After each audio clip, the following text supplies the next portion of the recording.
Gaëtour, bonjour. Merci beaucoup d'avoir accepté de nous inviter dans votre ferme verticale. Vertical Farm, c'est d'ailleurs le nom de votre société. Alors justement, cette idée de créer une ferme en hauteur, une ferme où on peut cultiver des plantes avec lesquelles on peut se nourrir, elle est venue d'où cette idée ?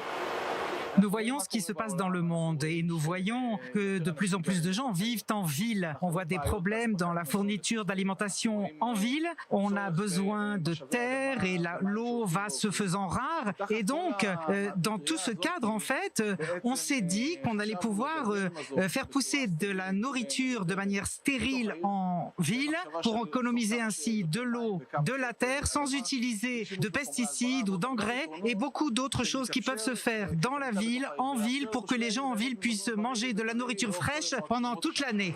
Pour y parvenir, plusieurs années de travail, de recherche, ça a été quoi le plus grand défi pour rendre ce projet possible aujourd'hui ? En fait, la ferme que vous voyez est composée de beaucoup de systèmes et la synchronisation des systèmes pour que cela fonctionne ensemble, pour permettre d'avoir assez d'eau pour la plante. La plante reçoit ici chaque jour beaucoup plus qu'elle ne recevrait sur un champ par jour. Et donc, c'est beaucoup de calculs et beaucoup de développement au fil des années que nous avons fait pour que les choses soient accessibles aussi économiquement. Donc, tout ceci est très complexe, mais c'est ce qui a permis de faire cette magnifique ferme. Alors racontez-nous, quel type de plantes on peut trouver, quel type de plantes on peut cultiver ici ? Alors, nous faisons pousser des salades, des épices, toutes sortes. Donc, au supermarché, ce que vous trouvez dans les feuilles vertes, eh bien, c'est ici qu'on le cultive de manière très contrôlée. On a diverses parcelles et tous les 2 jours, nous récoltons. Et donc, le consommateur a des produits à consommer qui sont tout frais. Et évidemment, ça vient d'être cueilli. Donc, la texture est différente, le goût est différent, l'odeur est différente. Vous sentez bien l'odeur ici. On sent ici que c'est une odeur différente des plantes. Et vraiment, le consommateur a quelque chose d'un tout autre niveau. Et pour le consommateur, ça a quel prix ? Le prix est un prix qui ressemble ou même inférieur au parallèle qui est en rayon. Donc le modèle économique est fait de telle manière parce qu'on économise les transports, l'emballage, etc.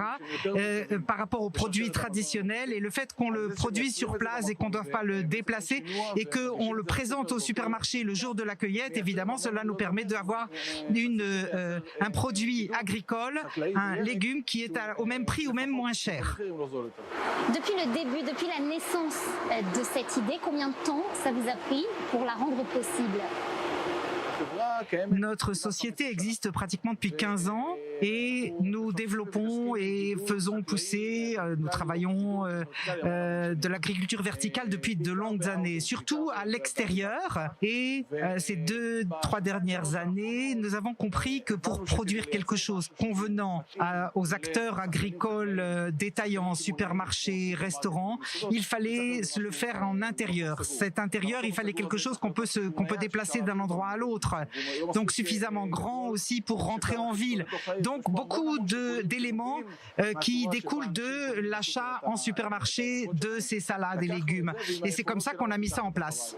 Alors ça s'exporte à travers le monde. Vous êtes déjà bien implanté aux États-Unis avec différents projets à différents niveaux. C'est quoi la prochaine étape ?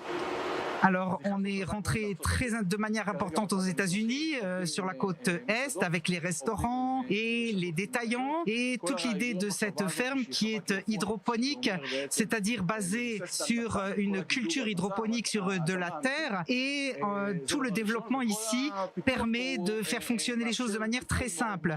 Alors, par exemple, aux États-Unis, une partie des restaurants avec lesquels nous travaillons, le chef lui-même gère cette ferme lui-même. Il a les produits d'origine. Il les cueille et il les sert dans son menu.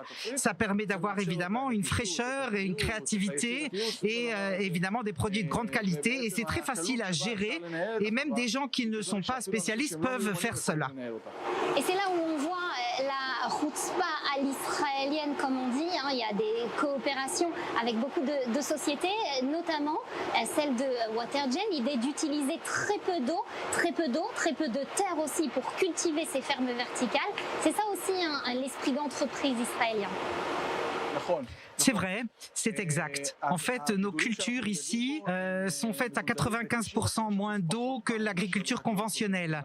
La ferme que vous voyez ici est une ferme d'à peu près 40 pieds, c'est-à-dire 32 mètres carrés à peu près, qui peut produire ce qu'on produit en parallèle sur 30 hectares de terrain ouvert. Donc vous comprenez combien on économise de terrain agricole dans ce type de ferme, et donc ces terrains agricoles pourraient être utilisés à autre chose et rendus à la nature, et donc c'est une vraie révolution. Une dernière question, Gaël Itzur, c'est cela qui va terminer cette interview.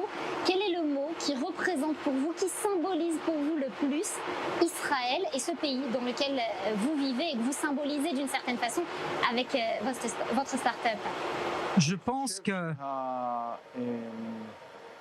la réflexion non conventionnelle, regarder les choses et puis les renverser, les mettre la tête en bas, et puis généralement un agriculteur, d'habitude on le voit à l'horizontale, et bien on s'est dit on va le mettre à la verticale et voir ce qu'on peut faire, et on va jusqu'au bout, et c'est caractéristique des Israéliens et de ce magnifique pays.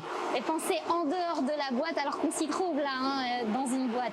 Oui, exactement. Penser en dehors de la boîte, en dehors des sentiers battus, même si on est en boîte, on peut toujours faire les choses différemment, et c'est ça qui promeut Israël dans le monde entier. Et c'est une grande fierté. Gaël Itzur, merci beaucoup de nous avoir invités aujourd'hui dans votre ferme verticale. Merci infiniment.